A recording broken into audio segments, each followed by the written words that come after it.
बता रहा था बिला जी, एक सतलोक आश्रम क्रोथा जो हमारा नहीं दे रहे, इनके साथ ऐसे बनेगी। एक व्यक्ति था, उसने कोई गलती कर दी तो पंचायत हुई, उसने फैसला कर दिया भाई 100 रुपये जुर्माना कर दे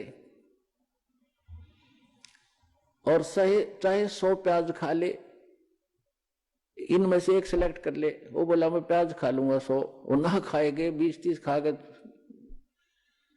फिर तीसरा ऑप्शन रखा था चाहे जूते खा ले 100, इन तीनों में से कोई एक सिलेक्ट कर ले। नो बोला मैं जूते खा लूंगा, प्याज नहीं खाए। 2-4 अच्छे लगते जूते भी, नाट के जूते नहीं खाऊ, 100 रुपये दे दूंगा। तो उन्हें प्याज भी खाए जूते भी खाया, तो आखिर में जुर्माना भी दिया, पांडा छूटा। तो इन गेला नो बनेगी। हाई कोर्ट न राय, सुप्रीम कोर्ट न राय रही, फिर बकवाद कर रहे हैं। 1.5 महीना हो गया सुप्रीम कोर्ट के आदेश को आज तक देना नहीं चाह रहे हमारे को। शर्मा मार लियो शास्त्रम ने, मारा डूंडा ठहरा क्या परमात्मा ने। तो पुण्यात्माओं, ये नीचता की हद कर रखी है इन लोगों ने। प्रशासन भी यहां तक खड़ा उनके साथ ही जुटा हुआ है। कोई बात नहीं, समय आने दो, दुनिया उनको बैड अकाउंट में लेगी। इनने इतिहास बुरा कर लिया, आने वाले समय में कंस और रावण को भूल जाएंगे। इस मुख्यमंत्री को याद किया जाएगा उनके स्थान पर। यह ऐसा जुल्म कर रहा है। हमारा किसी से विरोध नहीं है, हम ना किसी राजनीति को इच्छा रखते हैं किसी राजनीतिक व्यक्ति से, ना राजनीति में हमारा हिस्सा है। हम एक धार्मिक संस्था चला रहे हैं और पूरे विश्व में जाएगा, इसको कोई रोक नहीं सकता। जैसे इस मार्ग का कोई विरोध करेगा, भगवान का मार्ग है ये, इसमें कोई बाधक बनेगा वो अंधा गधा होगा।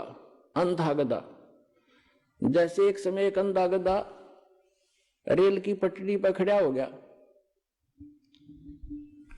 और उसने देखा भाई गड़ गड़ गड़ होता आ रहा है, कोई तुझे डिस्टर्ब करने आ रहा है।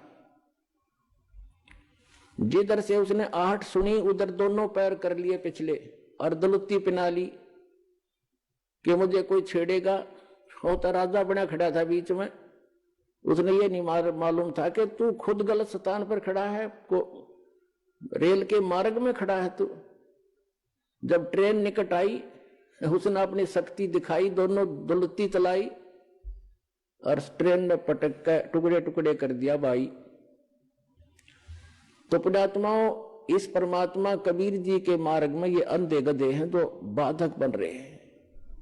समय आएगा परमात्मा इनको वो सजा देगा, याद रखेगा इनकी कई पीढ़ियों तक, और पूरा विश्व याद करेगा ऐसे जालिम लोगों ने जो भगवान के मार्ग में बाधा करते हैं। इन्हें मदद करनी चाहिए। ऐसा परोपकार हो रहा है, लाखों लोगों के सुख हो रहे हैं, बुराइयां छूट रही हैं, समाज की कुरीतियां दूर हो रही हैं, इनको एक आंख नहीं सुहा रही है। तो पुण्यात्मा, ये तो थोड़ा सा पिछला दर्द याद आ गया था, वो काट है दास ने और सच्चाई बताई है। अब सत्संग सुनाते हैं। और पुण्यात्मा, हम तो आज भी किसी के बुरे के हक में नहीं, और ना हम बुरा कर सकते। कबीर साहब की हम शिक्षा पर चलते हैं, जो तो को काटा बो ताको बो तू फूल, और तोय फूल के फूल हैं वाको है त्रिशूल। हम बुरा नहीं कर सकते, ना सोच सकते। इतना जरूर है भाई, पागल कुत्ते से बचने के लिए लठोड़ी जरूर रखनी पड़े कि जो पागल कुत्ता काटे ना जा, मारा नहीं करते, दिखान दो उसे। तो हम उस शिक्षा का पालन करते हैं। हमारा कोई बुरा करे हम सपने में भी नहीं सोच सकते, हमारे विधान में नहीं है। ना तो हम भी उसी माटी के बने हुए, हम भी गलती कर लेते, लेकिन हमारा भगवान रुस जाएगा अगर हमने किसी का बुरा किया। लेकिन वो कौन सा अंधा थोड़ा ही है। परमात्मा कहते हैं कि मेरे तो छानी है, उससे क्या चीज छुपा है वो सब जानते हैं। तो हम आज भी यदि वो आकर अक्षमा याचना करनी पड़ेगी एक दिन उनको, और नहीं तो भयंकर पाप के भागी हो जाएंगे। आज भी आकर वो क्षमा याचना करेंगे और भक्ति करेंगे तो हम सहर्ष उनको आम बच्चों की तरह स्वीकार करेंगे। लेकिन शायद उनके अंदर इतनी बुद्धि नहीं है, अहंकार में खत्म हो चुके हैं वो सभी हमारे भाई हैं। पूरी पृथ्वी के प्राणी हम एक परमात्मा के बच्चे हैं, हमें तो पता लग चुका है। ठीक है, घर का बालक या कोई पालतू कुत्ता भी पागल हो जाए, उससे बचना पड़ता है, फिर वो अलग बात है। लेकिन पूरे संसार के जितने भी प्राणी हैं, हम एक पिता की संतान हैं और सबके उद्धार के लिए प्रयत्न है।